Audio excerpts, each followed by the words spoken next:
What's going on, everybody? Welcome back to Down to Earth with Christian Harloff. This is our daily UAP content.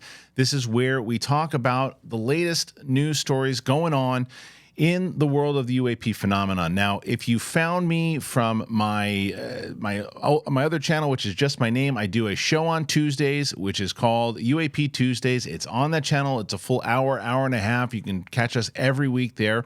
But we're doing shorter videos here to kind of let you guys know what's going on. So if you're brand new to the channel, hit the subscribe button and be part of the daily conversation. So Sean Kirkpatrick, who was the head of the AARO, he is out there again with an op-ed. We did a video yesterday about where David Grush, the UFO whistleblower, where is his op-ed? Where's that thing been? Well, he doesn't have one out, but Sean Kirkpatrick's got one again, and he's doing the same thing he did last time. So that report about, he's come around. He's come around. He's no longer, there was a BS report, whoever said it, because he's spouting the same stuff, and it seems like he's doing a lot of disinformation out there. That's what it seems like. It seems like it. So we're going to talk about this, and then the other thing is there's a briefing from the Pentagon, and there's a bunch of people that are not being invited to it from the media. One of those people, as you saw from the headline of this video, NewsNation, who broke the story of David Grush and Ross Coulthart, the guy who broke it, they were not allowed. And the question is why? So first, I want to bring in Pavel to talk about the Sean Kirkpatrick op-ed. Let me bring him in. All right, so I got Pavel here. This op-ed came out from Sean Kirkpatrick, former member of the AARO, or head of, rather, and he already put something out, and then we talked about it yesterday when David Grush's op-ed is going to come out. Well, it doesn't come out, and what happens? Kirkpatrick puts one out, and so give me the gist. What was it that this thing said, basically? He essentially doubles down. Hi, Christian. What's up? He essentially doubles down on everything he has been saying in the past, but given that I think Corbell and Knapp released that weaponized episode yesterday, I don't know if it was kind of like a response to that because they went directly at him. And what he says and keeps saying is that no source came with firsthand information to Arrow, which is the exact opposite of what Corbell and Knapp are saying. Oh, and what Grush said at one point too, and Grush was saying that he tried to get in there and they wouldn't see him, and then they both kind of back. It's a he say at this point, Yeah, and also it's really easy to tell how no whistleblowers trust him anymore, and he doesn't realize this. He still keeps saying that he wants to find the truth and study UAPs, but it's like he's blind to this. Is he though? Or is this one of those things purposefully blind? I think that's the case, is because these are the types of articles, if you notice, these are the types of articles that make it into the algorithm, if you will. This is the stuff that people who are not following this topic, that's the stuff that they see. That's the stuff that they go, strangely enough, it'll pop up and they go, oh, former guy who ran it says it's all BS. And that's what they put in there, and that's it. And then so when they see anything else, I saw a comment today of somebody who was going, used to follow us, going, oh man, going down a wormhole now that you're not part of this anymore. And I'm like, and I wrote back, I said, how much do you know about the hearings? What do you know about this? Are you asking questions, or are you just going off stigma? Because that's what you think of right away. You think of people, chasing ghosts and running after Bigfoot and doing all these things. And it's like you're not asking the questions. And that's what Sean Kirkpatrick is trying to do in this particular op-ed. It seems like to me. The follow-up to this, though, Pavel, is it even more crucial now that, as we talked about it yesterday, something else needs to come out, because you keep getting these things of people going, it's just a bunch of people. Like he wrote it in this op-ed of like, it's your cousin's brother's friend who knows something, and it doesn't mean anything. And until there's real proof, he's going to have merit to these things, because most people are going to go, yeah, he's right. Plus, Kirkpatrick is supposed to already be out of Arrow. Right. What is he doing still writing for them? I mean, and plus, there's another piece of news that I don't know if we want to cover here about Arrow. What is? Yeah, please bring it up. Chris Sharp from the Liberation Times? Yeah. He released like a set of tweets that described he was denied access to a media Right. meeting, like a really small one, by Susan Go, who was Sean Kirkpatrick's handler. And they told him specifically that they had nothing for him. So they're denying him entrance. The funny part is they're also denying Stephen Greenstreet from the New York Post. They're also Who, denying NewsNation. So I wanna yeah. play that clip first of all about let's see what NewsNation says. Hold on. NewsNation broke a story that changed the game on a topic that remains as hot as ever. We're talking about UFOs. And tonight we've learned that the Pentagon and the agency responsible for identifying those UAPs hosted a UFO briefing with some media outlets. Well, we can't tell you what was said because NewsNation was not invited. This all started, you remember, when special correspondent Ross Coulthart sat down with whistleblower David Grush. The former intelligence officer made explosive allegations that the government has a top secret UFO program that reverse engineers vehicles, aircraft, spacecraft of non-human origin.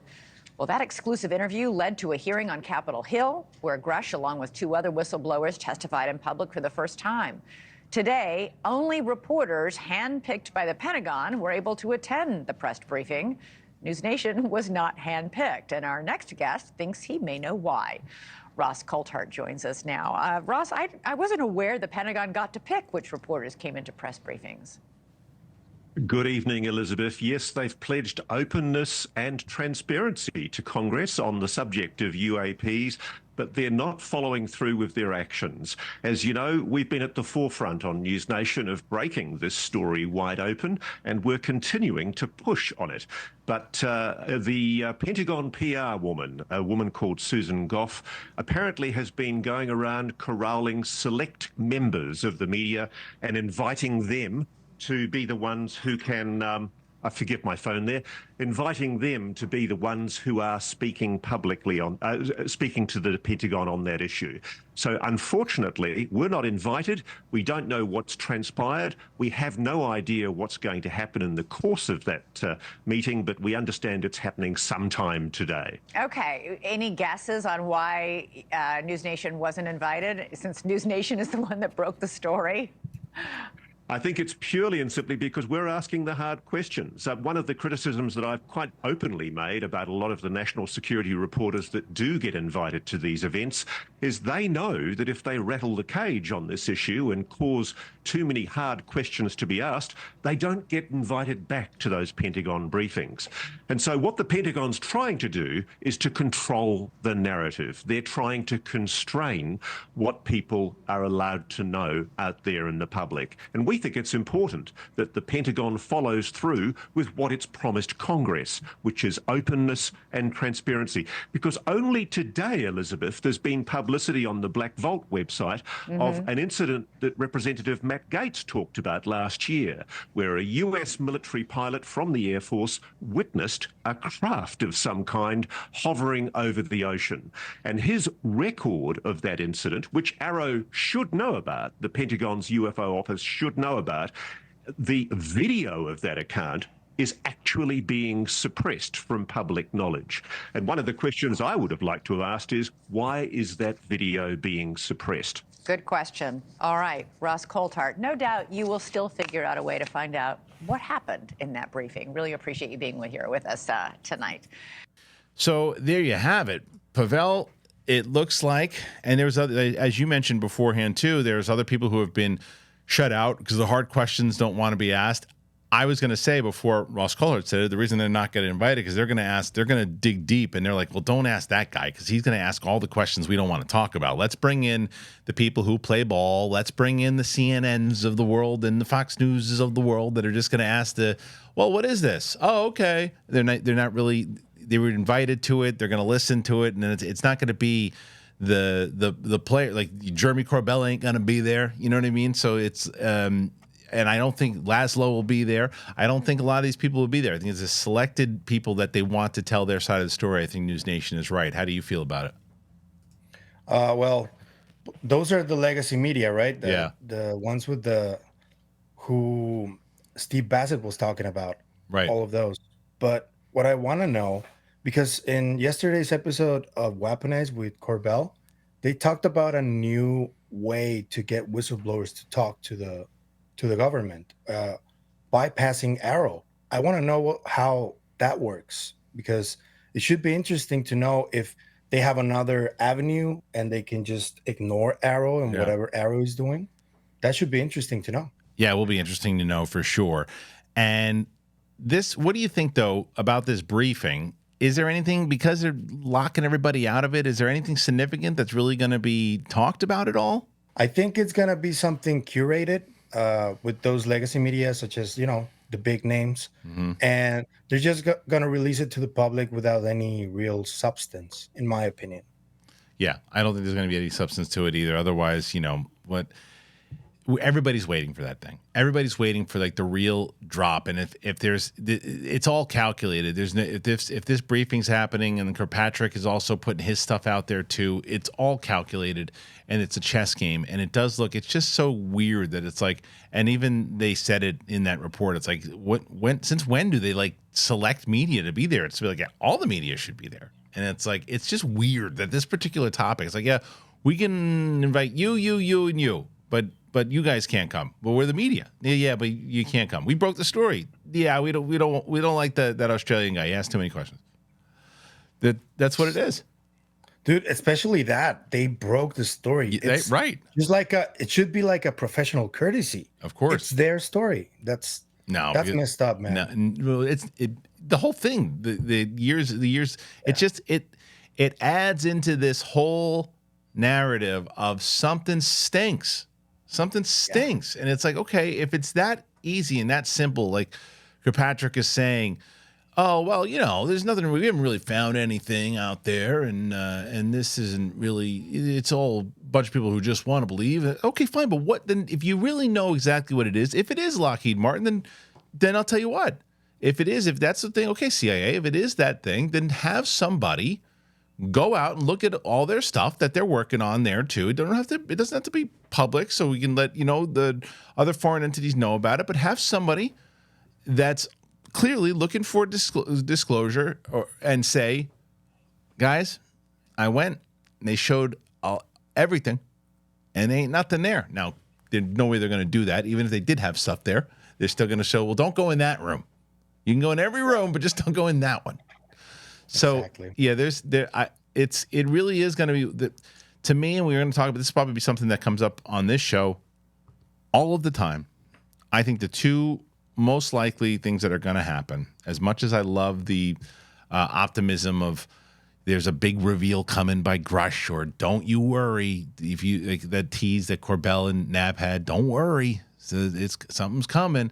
I don't think that's where it's coming from. I think somebody is going to leak something that's not supposed to leak something, like something catastrophic, or it's going to be another government. That's what's going to happen. Dude, yeah. The other government stuff, I'm almost 90% sure that's what's going to happen. But I wouldn't discount whatever happens on March 12th. I'm just going to leave that. What's March 12th? The bodies press conference. Oh, the one with Jamie Mossad. Yeah, I don't know. I'm not holding my breath on that one. Yeah, me neither, but I don't know. I'm not holding my breath. All right. Well, Pavel, as always, man, thanks for joining me here, and maybe we'll see you back tomorrow. All right, man. All right, guys. So there you go. That's our story for today. The briefing. Why are certain news outlets being shut out of this? What do you think about the Kirkpatrick op-ed? Go ahead, put your comments in there. And as always, if you're brand new to this channel, hit the subscribe button. And if you've never checked out UAP Tuesdays before, this is where we go into deep. We'll probably talk about this stuff and more in greater depth on Tuesday. So please head on over there right now. The link is in the description. It's just my name, Christian Harloff Channel. Thanks for joining us here today, and we'll see you later. Bye-bye.